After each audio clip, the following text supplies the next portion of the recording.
Coming up next on Arizona Horizon, a state lawmaker responds to a CPS investigation led by the Department of Public Safety.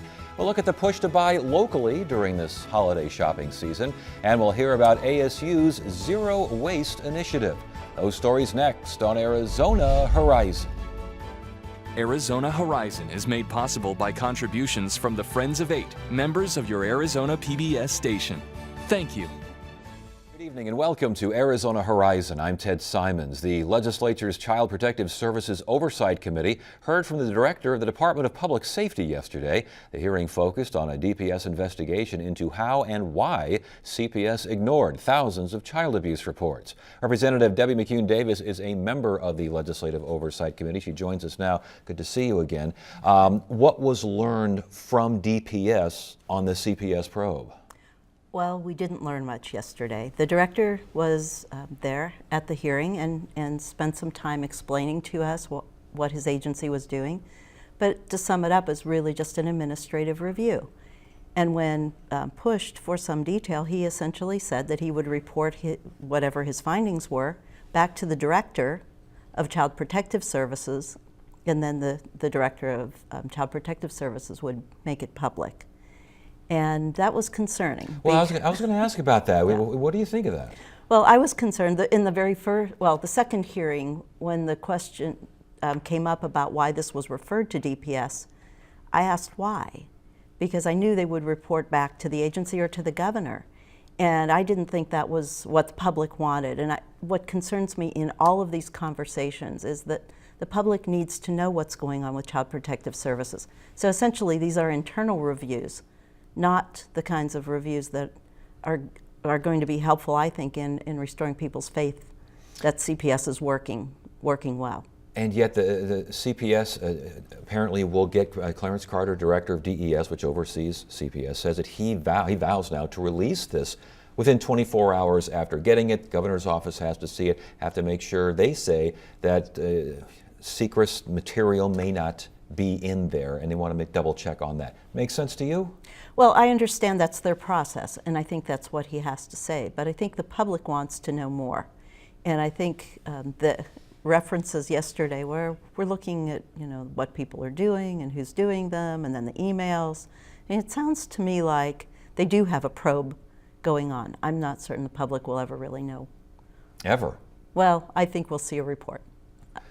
You also heard from the CARE team chair. Any information there? Yes, in fact, I thought, did a very nice job of explaining what the CARE team is doing and giving us an update. And I think he was very reassuring in explaining that he is taking the mission seriously.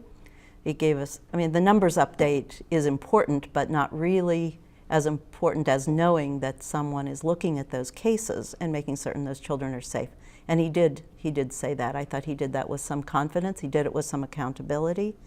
And so there wasn't much detail in what he provided either, but he did it in a way that made us feel like the job was getting done. So it sounds as though between DPS, the presentation, and the CARE team, the oversight committee from the governor's office, they're both, things are going along, and when we get something to you, we'll get something to you?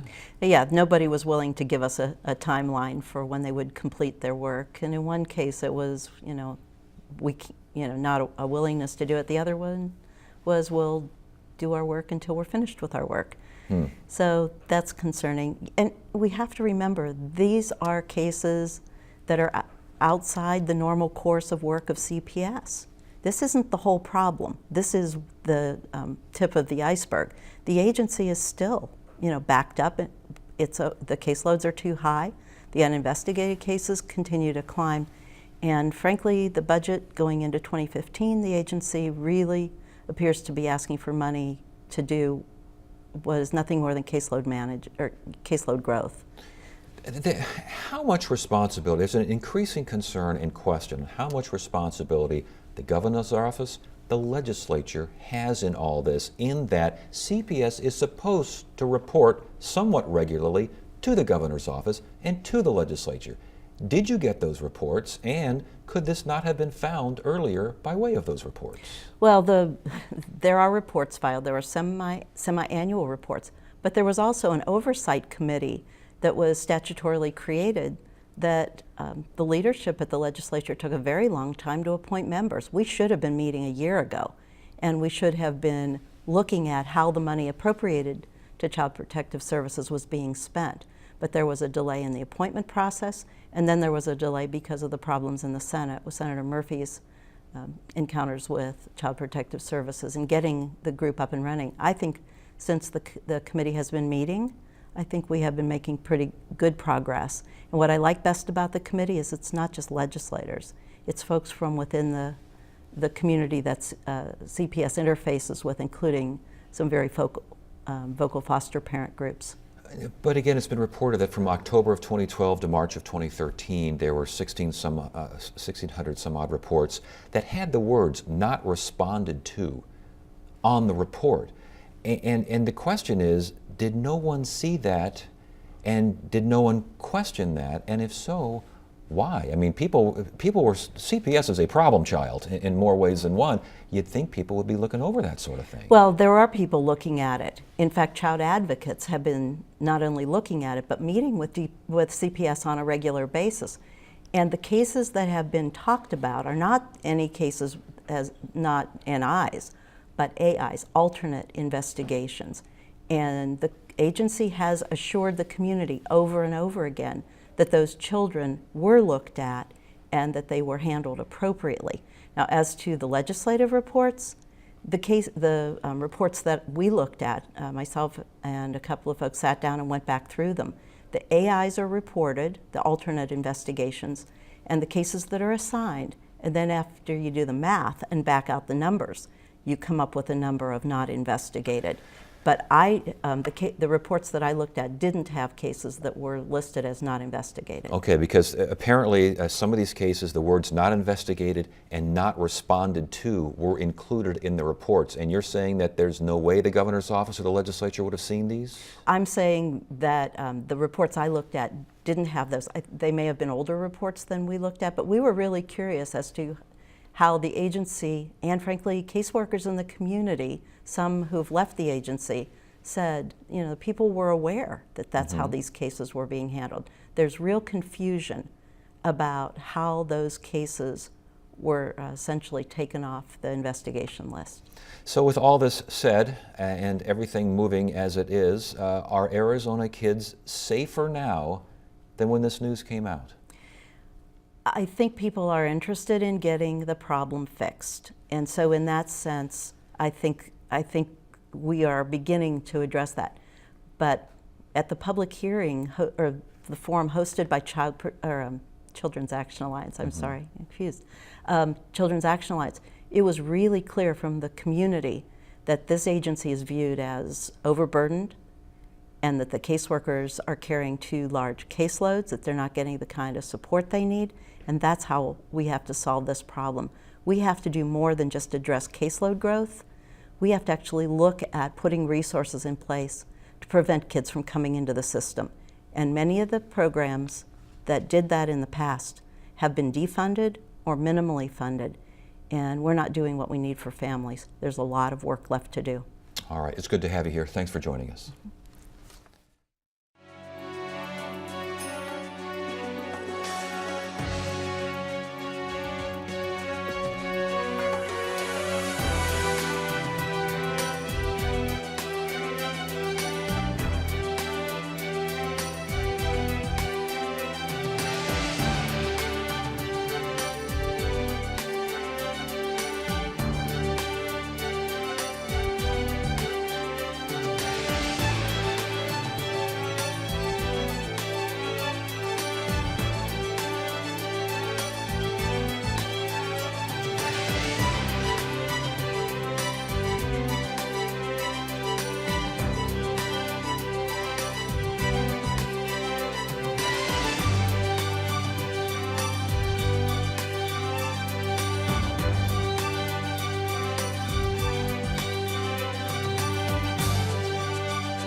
The holiday shopping season is in full roar. That means it's busy time for retail merchants, big and small, but it's always a good time to buy from local business.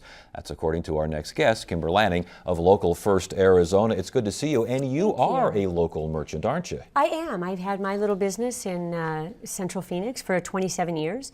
I also have an art gallery over on Roosevelt Road that I've had for about 15 years. So how is business? Business is great. You know, there are lots of signs that the economy is really coming around in, full force. I think this holiday season is going to surprise some people. Have you noticed how many additional Christmas tree lights are everywhere, right? People are having a little bit more money, a little bit more time, and they're feeling a little more optimistic, and so they're out there putting up Christmas tree lights. The LED lights, you see them everywhere. I'm old school with the regular bulbs, but all the neighbors are kind of looking at me square. Right. The effort to buy local first. Talk about the effort in general, and is it changing the way people are shopping this holiday season? I really believe we're moving the needle. If nothing else, people are shopping around and they're finding some great deals at locally owned businesses. What we saw last year was that independent businesses that had a buy local campaign were up a couple of % over from those independent businesses that didn't have a buy local campaign. And what we're seeing is that when you measure year over year, the independent businesses keeping up with the chain in terms of increases in overall sales. So what that's telling us is that there are people who are recognizing that it benefits the entire community when you do buy locally. So you see some tangible results then? We absolutely do, and there's the Institute of Local Self-Reliance is based on the East Coast. They will be doing a study across the country of all the communities that have buy local campaigns, and there are 145 of them. Now, you and I have known each other since there were only 4. Local First Arizona is now the largest local business coalition in North America. Interesting. So they really look at us to help them get those surveys in and measure what people think. And we are seeing that people are starting to understand that 3 times more of their money stays here in Arizona when they choose a local company. What is the best way to attract residents to local businesses? Well, there are a lot of different ways, but one thing is you absolutely need to be found online. Highly recommend that your business get involved with social media. There are tons of people who are looking for business deals simply on their smartphone. So every independent business that we work with is being trained on their search engine optimization, on their social media, on their online presence. They absolutely have to be competitive if they expect to win people's business. And that is even if the business is around the corner and down the block. Oh, absolutely. There's a new sort of mode in shopping, if you will, where people just want to do it from home. Yeah. And they want to find things. Even if they do get out, they do get out and look around, they want to do their comparison shopping online. Talk about the internet in general, and I know that some of the challenges here, this idea of showrooming, which was a new phrase to me, but I know exactly what people are doing with this. Talk about it and the threat that it gives. I mean, if I were a local merchant, I'd be scared to death of seeing someone taking pictures of my merchandise. Sure. It's really sort of a broken social contract, and it speaks to the fact that people just simply don't understand independent business. If you walk into a store and you put your child in the store stroller that's for sale, and you push the child all around the store trying out the stroller, you move all the pieces, bits and parts, you take the sales clerk's time, and then you leave because you're going to save $20 and buy it online, you have really disrespected that business owner. And it's amazing that people think that behavior is okay. And it didn't used to be okay, but that really shifted in the last few years. But I want to share a new study that was done with you that showed that for every $10 million that you can spend in independent businesses, 114 jobs are grown and sustained in this country. For the same $10 million spent in a national chain store, only $50. So independent store, 114. Chain store 50, but for Amazon, spend 10 million on Amazon, it only supports 14 jobs. So Americans really need to understand that the more we choose convenience, it's costing us a fortune. It's costing us our jobs. That said, talked about showrooming, talked about the internet, the economy in general, government incentives to the big box chains. These are factors as well, I would imagine. These are challenges as well. They are. One of the main areas that Local First Arizona focused on when we first started was leveling the playing field. And what I mean by that is allowing independent businesses to compete on a level playing field. When you start subsidizing national chain stores, suddenly there's an imbalance. You know, my little record store, Stinkweeds, can compete with Best Buy, but not if we're going to incentivize Best Buy with lots and lots of money, and which happens. You know, we have big box stores throughout the valley that have been heavily subsidized with taxpayer money, and people think you're getting a cheaper price, but really that's deferred billing because we're paying for it in another way. Is that information getting out to lawmakers, community leaders? Is it getting out to consumers? It is. The lawmakers have really stepped in, starting with previous Mayor Gordon in the city of Phoenix, who raised his hand and said, we really don't want to compete with our neighboring cities like Scottsdale and Tempe, which just ratchets up the price. So if you say, well, this big box is going to go on this side of Scottsdale Road, and we're going to give you more if you come back to this side of Scottsdale Road, and then this guy's going to give you more if you go, then everybody loses, and particularly the residents. So the legislators are absolutely hearing us, and there was a bill that was passed through the legislature a few years ago that actually gives the state the right to withhold money from the cities if they choose to subsidize businesses. Last question before you go. There's a study out there regarding passion, resident passion for their community and how it equals a higher GDP. Talk to us about that, and what can community leaders, what can residents learn from that? This is so important. It's the Knight Foundation issued a study that showed connection to place as the single most leading indicator in places that have prosperity. Beyond that, they even showed that when people truly love the place they live, they're more likely to vote. They're more likely to volunteer, to give charitably. They're even more likely to have butts in seats at a Diamondbacks game, if you will. People who are really engaged and love this community. And so I say, if we want to fix the education system, we have to create an environment where people feel accountable for it. And the way we do that is connecting them to the culture of this place, and the independent business plays a huge role in that. If you ask people today who live here in Arizona, who are still very much attracted and attached to Chicago, where they came from, ask them why they love Chicago so much. They'll tell you the locally owned businesses. With that in mind, this is my last question. Yes. Are independent businesses, smaller local retailers, do they understand that sometimes you have to take the extra step, maybe go the extra mile, and that it's not going to be quite easy? I mean, are they up for that challenge? They are. Not all of them. We're going to lose a lot of small businesses, I'll be honest with you. There's going to be a long way down before we get back up, because people are choosing convenience right now because they don't understand the consequences. And what I mean by that is shopping online, and that's costing Americans a lot of jobs right now. But what I want people to understand is that independent businesses can be very strong. We have fantastic locally owned businesses. Take Harkins Theaters, for example. Apples to apples. Harkins is locally owned, family operated, giving to Arizona charities. Their competitor is owned in Germany. So you look at that, and that they're absolutely every bit as competitive. All right. Well, happy holidays. Good luck with the congratulate 27 years now with that little record store. 27 years at Stinkweeds. Oh my goodness! Congratulations on that as well. you. Good to see you. Thank you.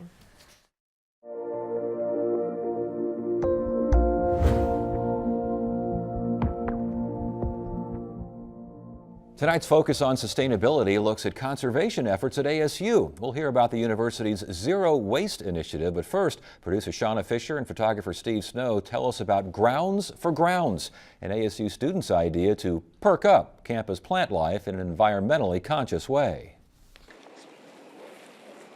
Vicente Solis begins his day like most of us, with coffee. But he isn't drinking his, he's collecting it. Grounds for Grounds is a campus-wide recycling program, and we recycle the used coffee grounds that come from Aramark and other cafes throughout campus.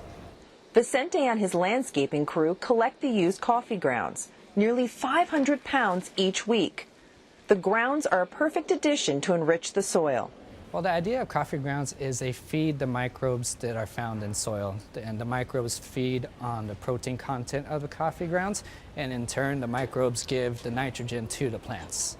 Vicente came up with the idea after seeing how well coffee grounds worked on his own lawn and garden. He pitched the idea to Aramark, the hospitality company that provides food and supplies to ASU dining.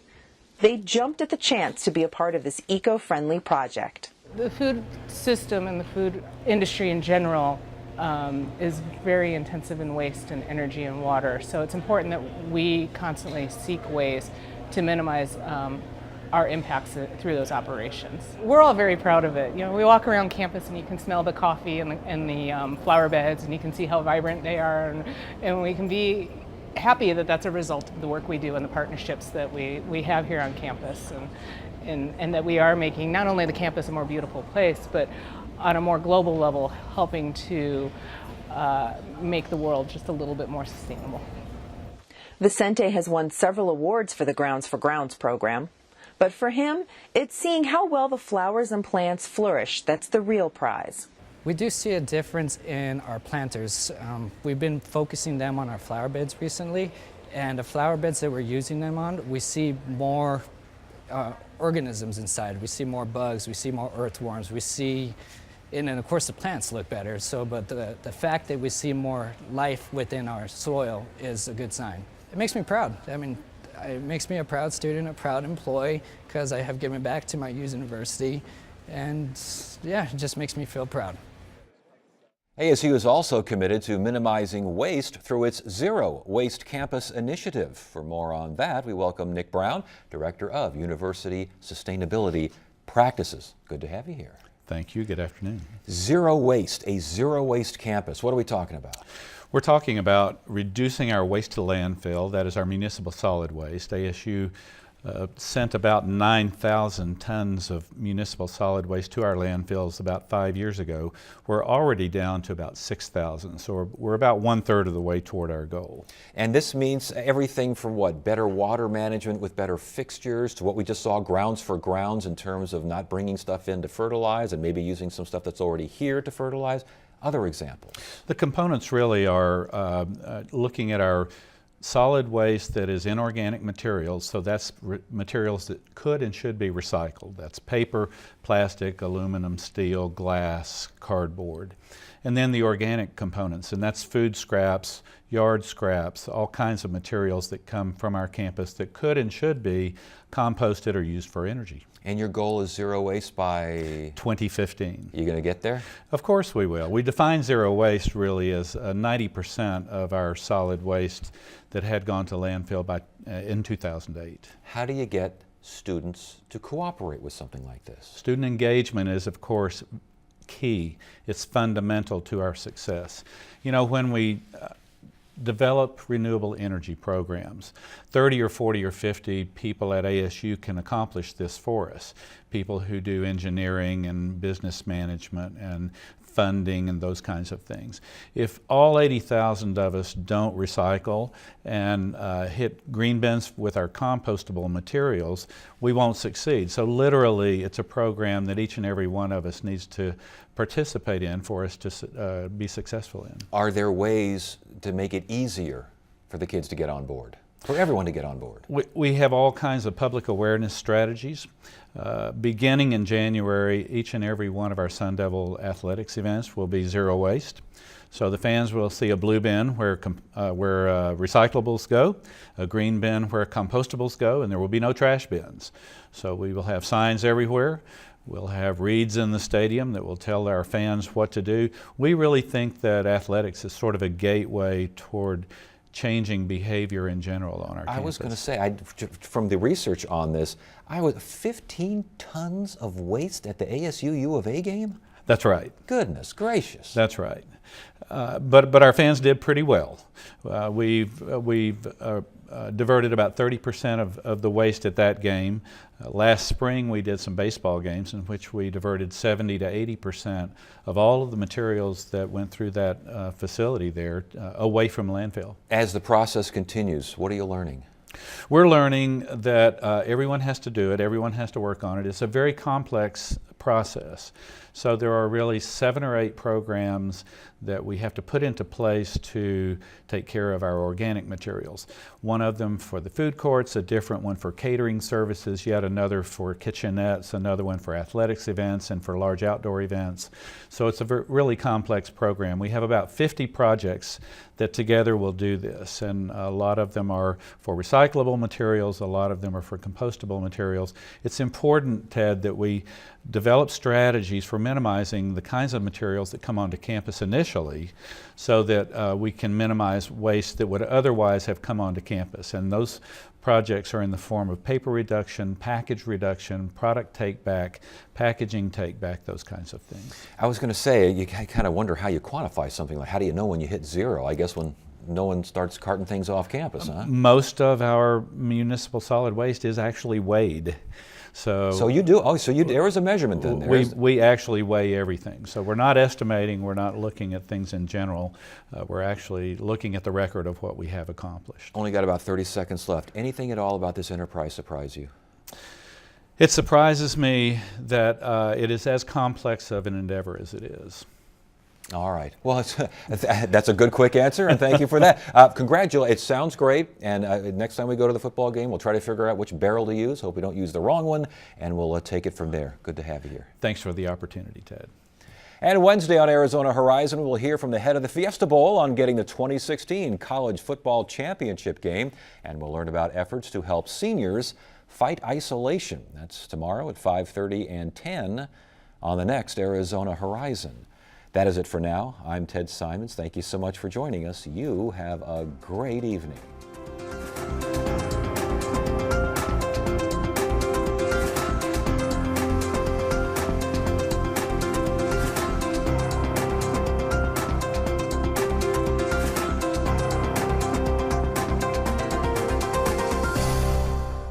Arizona Horizon is made possible by contributions from the Friends of 8, members of your Arizona PBS station. Thank you.